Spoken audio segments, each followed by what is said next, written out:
Breaking news mga kababayan. Nako po, ang pagbabalik ni Senador Ping Lacson may pasabog agad at talagang pinayuhan daw umano ng Manila Regional Trial Court na itong si Orly Gutesa na witness ni Senador Marcoleta ay guilty na kakasuhan daw ng perjury at pinapahanap na po ito. At tila wanted na po itong si Orly Gutesa. So dito mga kababayan, hahanapin daw ito at si Marcoleta yung kokontakin at si Defensor kung saan ito yung sinasabi na nagdala kay Marcoleta. So mga kababayan, matindi po ito. Kasi pinapalabas po ng bidyong ito tila kasabwat si Marcoleta at si Defensor sa pagsisinungaling ni Gutesa. Nako mga kababayan, pilit po nilang sinisiraan si Marin Orly Gutesa na naging bagman o tagabitbit ng basura ng pera dito sa bahay ng mga kawatan na sinasabi na si Saldico at si Martin Romualdez. So ngayon mga kababayan, tila gusto nilang paikot-ikutin ang situation para pagmukhain na masama si Orly Gutesa. So ngayon binabakbakan nila si Marcoleta. So tignan po natin mga kababayan, panoorin po natin ang bidyong ito.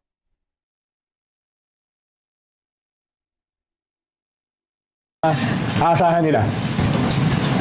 Ang bago lang development, kanina lang, na natapos na yung investigation na ginawa ng Executive Judge ng Manila at may resolution na. Ang kanyang rekomendasyon ay mag-file ng kaso ng, I think, falsification and possibly perjury against, of course, yung principal actor, si Orly Gutesa, dahil napatunayan na hindi real signature noong si Espera, yung notaryo publiko. Kasi sa kanyang investigation, nagpakuha siya ng mga specimen signatures ni Atty. Espera para i-match niya doon sa tinatawag na question document na kung saan nakapirma si Atty.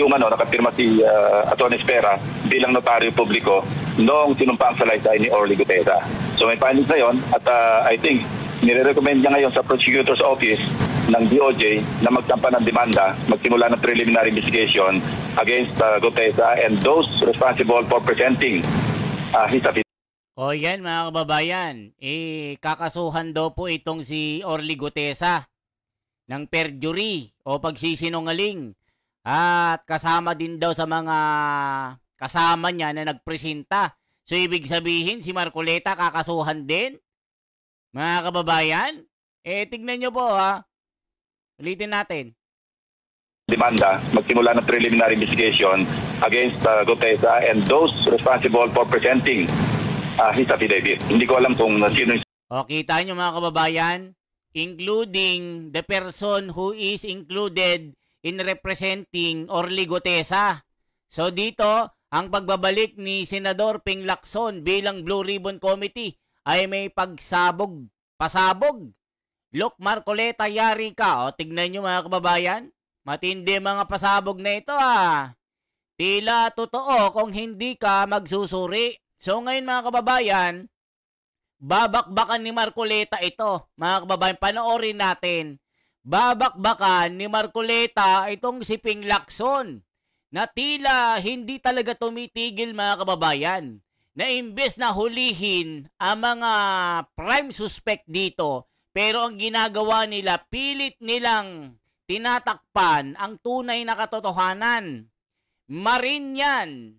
Si Orly Gutesa, hindi yan gagawa ng anumang kabalbalan o pagsisinungaling o anumang pamimiki ng pirma.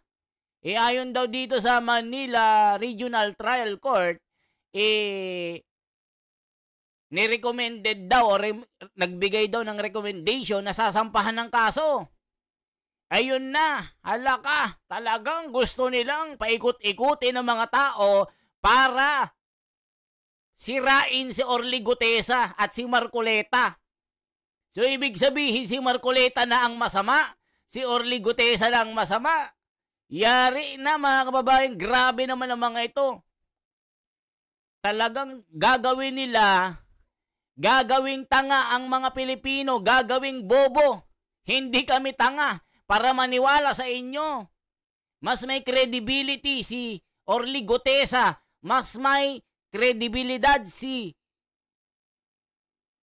Marcoleta kaysa sa inyo. Kayong mga school bukol dyan na mula nung inagaw nyo ang liderato ng Blue Ribbon Committee, nawalan ang tiwala ng taong bayan sa inyo. Alam nyo kung bakit?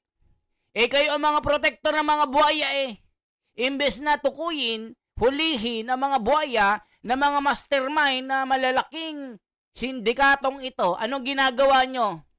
Hinaharang nyo. So ngayon, si Orly Gutesa ng masama.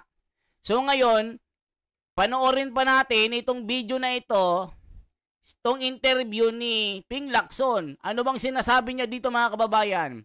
Talagang nagbida-bida na naman ito. Ito po, para malaman nyo po ito. Gutesa, dahil nakadikit ito dun sa isang mahalagang usapin sa Blue Ribbon, yung posibleng imbitasyon kay former Speaker Martin Romualdez.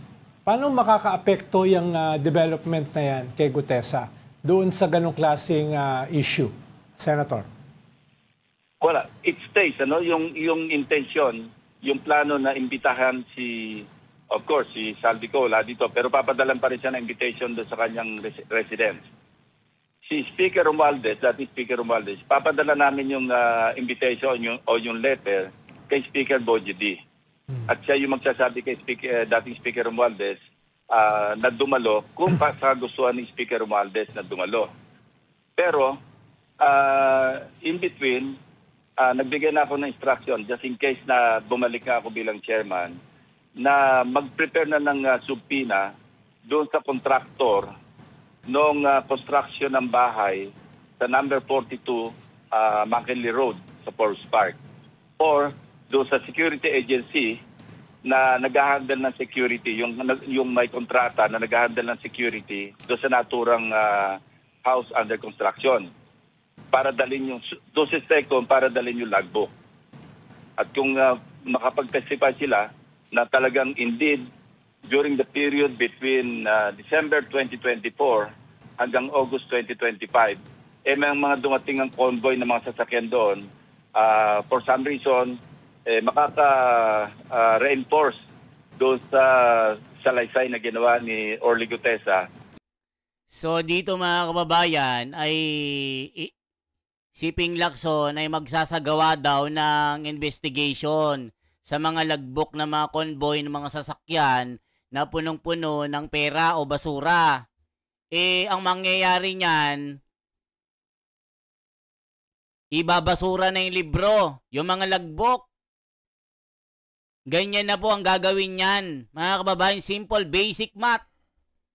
So, ang mangyayari, ang gagawin ni Ping Lacson, very basic math, kukunin daw yung logbook, titignan yung mga nakasulat, yung mga registered na oras o mga petsa. Pag wala daw, yari na si Gutesa. Mga kababayan, nako, napakadaling gawin lang yan. Para hindi makita yung logbook, pupunit-punitin lang yan, yung libro na yan. Posible naman. Nako, Ping Lacson, basang-basa. Kitang-kita mga taktika mo. Gagawin mong bobo mga Pilipino dito. So, ibig sabihin, pag hindi nakita yung mga logbook, wala na, hindi na totoo ang mga ginawa ni Gutesa. So, ngayon, mauuna pang makukulong itong si Orly Gutesa kaysa mga buhaya. Tignan nyo po ang sistema ng ating bansa, yung sistema ng ating batas. Mas naunang makukulong ang mga testigo kaysa sa mga prime suspect ng mga sindikato ng pagnanakaw sa gobyernong ito, mga kababayan. Nakita nyo naman, mas naunang kasuhan pa si Gutesa sa si Marcoleta. Sabi niya, isasama daw nakakasuhan di ko lang alam kung tama yung pagkakadinig ko. Isa included in the presenting of Orly Gutesa. Sino yung tinutukoy doon? Si Marcoleta ba, mga kababayan? Comment nyo nga po. Kung mali yung pagkakaintindi ko, si Defensor, Si Marcoleta? Dalawa lang naman yan eh. Sino bang nagpresenta kay Orly Gutesa na maging witness? Dalawa lang naman. So, ibig sabihin, pati si Marcoleta kakasuhan nyo. So, ibig sabihin, yung nagpresenta sa kasi Gutesa, sila na ang unang makukulong. Nako, mga kababayan. Ibang pasabog ni Ping Lacson. Tila, nako po, kayo na humusga dito. Manggigigil kayo dito. Na nag-deliver sila doon. So, importante yon. Kung madadala yung logbook at magte-testify yung may dala ng logbook, natotoo nga sa ganitong period. Sabihin natin merong specific date or dates between December 2024 and August 2025. Mahalaga yon. Kasi magiging very credible at saka daming yung evidence ng salaysay sa pamamagitan ng salaysay ni Orly Gutesa. At kung wala naman sa logbook, walang dumating doon, na convoy namang sasakyan, at may testimony na wala talagang dumating doon, bagsak yung kredibilidad. Ang mangyayari kasi mga kababayan, ang gagawin lang nila, pagtatakpan nila na walang dumating doon. Wala ring nakasulat na mga rehistro ng mga convoy. Ganun lang po yun kasimple, Ping Lacson. Very basic naman ang ginagawa mo. Diyos ko Lord, gagawin mo pang tanga ang mga tao na mga Pilipino para lang pasinungalingan na itong si Gutesa nagsisinungaling. Diyos ko Lord.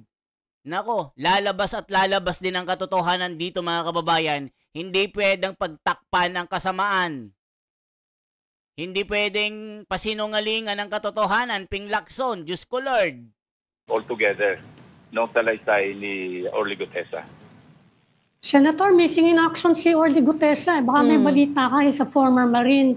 May mga kontak ka dyan sa military. Nasaan kaya siya?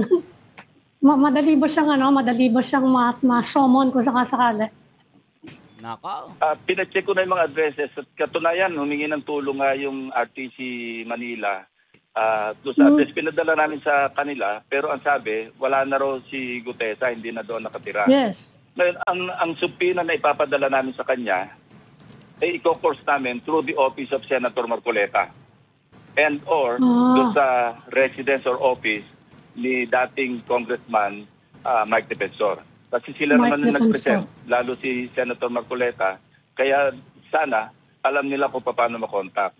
Kasi chinek ko rin yung CCTV doon sa Senado, noong araw ng pagdinig na nando si Gutesa. Dumating siya doon as early as 8:27. Pagkatapos siya may sumalubong sa kanya, dumiretso siya sa opisina ni Senator Marcoleta. Paglabas niya, diretso siya, sinamahan siya nung staff ni Senator Marcoleta doon sa gallery. At nanatili siya doon habang kami nagkakaroon ng pagdinig. Pinababa siya mga bandang, I think, 10:27, tinawag siya, nanggaling siya doon sa gallery. Alangan naman, Senador Lacson, ikaw yung puntahan niya, hindi si Marcoleta. Nako po, Ping Lacson, ginagawa mo naman tanga ang mga tao. Anong problema nung pagpasok ni Orly Gutesa? Siya nga ang sinadya doon. Siya ang pinagkakatiwalaan ni Marine Orly Gutesa. Alangan naman, ikaw at si Tito Soto ang puntahan ni Orly Gutesa. Di ba mga kababayan? Very simple math lang yan. Ping Lacson. Tapos gagawin mo pang tanga ang mga tao? Gagawin mong sinungaling itong si Orly Gutesa na Marine? Mauuna pang makukulong itong si Orly Gutesa kaysa sa mga buhaya. Diyos ko Lord, saan ka nakakita ng ganito? Una pang ikukulong yung testigo. Nako po mga kababayan, kinasuhan pa ng perjury at panloloko, falsification of documents, na yung pitchy daw na abogado, hindi daw niya pirma ito. At napatunayan na nagsisinungaling ayon sa investigation, kaya nirecommended ng Manila Regional Trial Court na ipasugpina itong si Orly Gutesa. Naku, wanted na pala ito mga kababayan. Yari, grabe naman yan, Ping Lacson. Kung sino ang mga testigo, yun pa ang wanted ngayon at maunang makulong. At kung sino daw ang mga kasama ni Orly Gutesa, sabi nyo, who is included in presenting Orly Gutesa ay kasama sa makakasuhan. Aba, ang galing naman ng Ping Lacson, ang galing. Palakpakan, palakpakan. Grabe, ang galing ng ng systematic principle nito. Malupit. At bumaba siya. So, ganong kalawak yung pakikipag-ugnayan ni Sergeant Gutesa kay Senator Marcoleta. Kasi maaga siyang dumating, pumasok sa opisina ni Senator Marcoleta. I think he stayed there for around, kung di ako nagkakamali mga around 30 minutes. Pagkatapos lumabas at doon siya nanatili. Nakinig siya doon sa aming pagdinig habang hindi pa siya tinatawag. Pero nung dumating siya, nag-iisa siya? Nag-iisa ba siya nung dumating siya? Parang may kasama siya. Hindi ko sigurado kung kasama niya, pero may kasabay siyang pumasok. What? Kasi sabi ni Senator Marcoleta, hindi rin daw niya alam kung nasan Pwede naman tayo humingi ng tulong doon sa mga kakilala namin, mga dating nasa serbisyo ng mga Marine officers na baka sakali makatulong para lang maka-shed light, mas makapag-shed light doon sa kanyang sinumpang salaysay. Ngayon, kung hindi sa makita, i-appreciate na lang namin yung kanyang sinumpang salaysay on its face value, on its face, Kung ano yung face value ng kanyang sinumpang salaysay, yun ang magiging part ng record. At ulitin ko, valid yung kanyang sinumpang salaysay regardless of kung pinalsify niya yung notaryo, valid pa rin yun. Kasi aside from the affidavit, sinumpaan niya pa rin yun doon sa harap ng Blue Ribbon Committee. Yes, sir. What prompted you, Senator, to check the CCTV of the day that he showed up at the Senate? Ano po yung hinahanap niyo? Hinahanap ko lang kung sino yung kasama. Kasi nga nawawala siya Baka kakilala ko yung kasama niya pumasok, matanong kung nasaan siya, saan pwede makontak. Yun lang nag-prompt sa akin. Kaya sabi ko, tingnan nyo nga kung sino yung kasama niya nang pumasok siya. Di ba sinabi ni Orly Gutesa at mga kabaro niya na hawak nila si Orly Gutesa, yung mga Marine? Hawak po ng Marine si Orly Gutesa. Siyempre, proprotektahan yan. Yung security ni Orly Gutesa, i-secured nila yung kabaro nila. Alangan naman sa inyo pumunta yan. Diyos ko Lord, ano sinasabi ng mga komento? Magbasa tayo.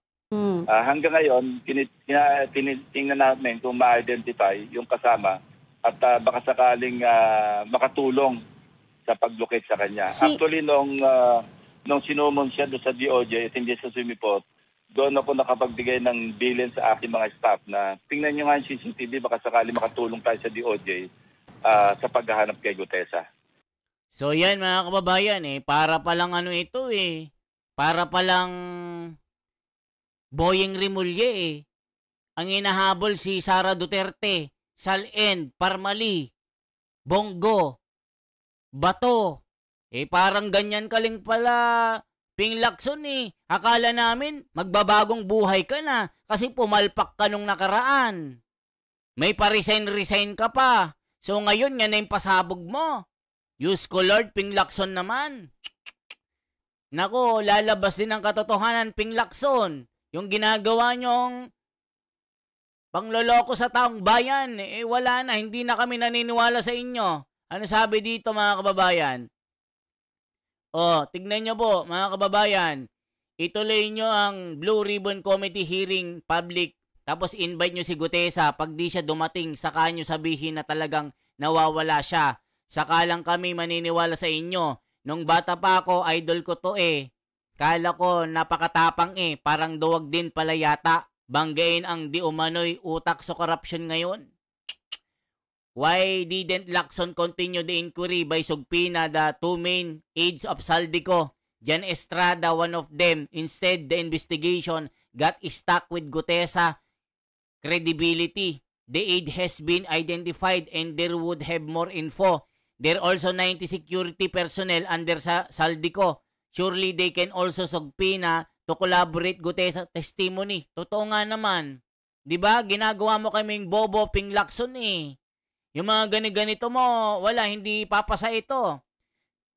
Si Marcoleta at si Defensor lang ang nakakaalam kung saan how to find Nemo Gutesa dahil sila ang nagdala sa BRC at nagtago dito. Kasabot talaga si Marcoleta at Defensor sa pagtatago dito. Nako, kahit anong gawin nyo mga basher kayo, wala, hindi nyo maloloko ang majority ng mga Pilipino na talagang may pinagtatakpan itong si Ping Lacson. Isipin nyo mga kababayan, saan ka nakakita ang mga witness ang unang makukulong kaysa sa mga buhaya? Diyos ko Lord. Para saan pa kung hahanapin yun, lahat naman ng sinabi niya, hindi nyo naman pinaniniwalaan. Totoo naman hindi. Kahit anong sabihin ni Gutesa, dinidiscredit nila at pinasisinungalingan nila at sinasabi nila hindi totoo. Diyos ko Lord, naman Ping Lacson. Ayan na naman yung girl na yan. Salita na naman ng salita. Ayaw pagsalitain ng mga kasama niya. Gutesa went for acting workshop. He'll better actor hopefully now that he's getting summoned. Halata talagang hapsyaw ang testimony ni Gutesa. Kasi unang-una hindi siya sumipot sa scheduled meeting conference sa DOJ. Pangalawa, dinidinay ng private lawyer na supposedly nagnotaryo ng affidavit ni Gutesa. Naku, nasagot na ni Marcoleta yun, mga bobo kayo. Hindi ba nakapagtataka bakit biglang bumalik yung si Lacson sa BRC? Nung nagbitiw siya nung talagang di na daw niya mapigilan, ibig sabihin may bagong script na binaba sa kanila ni Soto. Naku, totoo yan, mga kababayan. Diyos ko Lord, ginagawa niyong mga bobo ang mga Pilipino. Diyos ko naman Ping Lacson. Akala namin magbabagong buhay ka na. Gagawin mo na ang iyong trabaho. Pero ngayon, mas pinalala mo. Mas ginagalit mo ang mga Pilipino. Mas ginagawa mo. Ang ginagawa mo hindi para sa bayan. Para sa mga buhaya. Isipin nyo mga kababayan ko. Diyos ko Lord. Sasagutin yan ni Marcoleta. Abang-abang po kayo mga kababayan. Itong si Ping Lacson, walang alam ito. Si Marcoleta ang makakapagsabi kung ano ang katotohanan. Mas may credible si Marcoleta kaysa sa'yo. Diyos ko Lord, doon Ping Lacson, gagawin mo na namang tanga. Bobo ang mga Pilipino sa pinagsasasabi mo. Ginagawa mo na namang si Gutesa ang guilty at nagsisinungaling dito. Akala namin, panig ka sa katotohanan at gusto mong pagsilbihan ng taong bayan. Pero anong ginagawa mo? Mas pilit mong kinakampihan ang mga may tunay na may sala dito. Mas pilit mong tinatakpan ang katotohanan para tuntunin ang tunay na may sala dito. Diyos ko Lord, mga kababayan kayo na umusga dito. Kung sino pa yung mga witness, sila pang unang makukulong. Once again, ako si The Wonders Philippines. Mabuhay, isang like, isang share po at isang subscribe. Salamat po.